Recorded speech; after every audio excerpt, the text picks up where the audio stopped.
मैं चौकीदार का बैठा हूं। मुझे कहा गया कि आशम तुम जाओ रेडी लगाओ, वकालत तुम्हारे बस की बात नहीं है। एक जूनियर बंदे को अगर बेंच की तरफ से इस किस्म के कलमात कहे जाए तो वो खाक वकालत करेगा। मैं अल्फन कहता हूं, मैंने किसी के साथ ज्यादती नहीं की। मेरी बेटियां मेरे दिल के बहुत करीब है, मेरे जूनियर मेरे दिल के बहुत करीब है।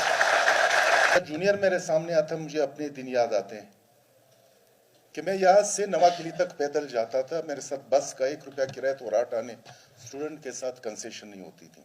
जहाँ पे 400 बच्चियां सिर्फ और सिर्फ मर्द अपने कबायली उसको स्कोर्स को सेटल करने के लिए माँ, बेटी, बहू और सास को नाजायज और बेगुनाह तौर पे सियाकारी का इल्जाम लगा के कत्ल कर दे। सिर्फ एक नसीराबाद का फिगर्स अगर आपको मालूम हो जाए शक हो जाओगे। मुझे प्यार है अपने लोगों से। मैं अल्पन कहता हूं, मैंने शऊरी तौर पे किसी की इंसल्ट नहीं की है।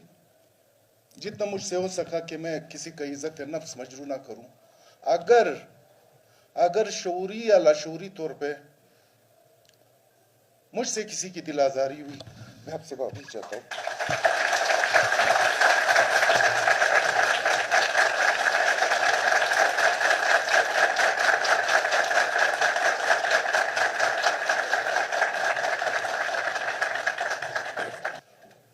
हमारे प्रोफेशन में जो वकालत से हट करके जजशिप की तरफ आते हैं तो हर आदमी की एक मासूम ख्वाहिश होती है कि मैं आला अदलिया तक पहुंच जाऊं।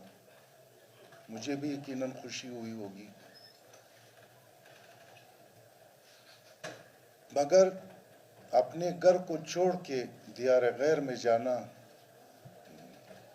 ख़ुसूसन उस शख्स के लिए जो 10 दिन के बाद होम सिकनेस का शिकार हो जाते हैं या जो कभी घर से बाहर ना रहा हो, उसके लिए यकीनन मुश्किल भी होगा।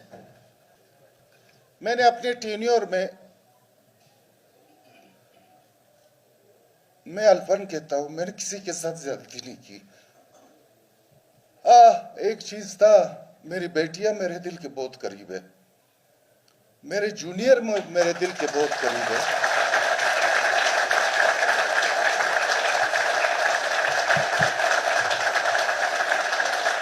मेरा सीनियर, मेरा उस्ताद जहूर साहब यहाँ बैठा हुआ है। जिस कमरे में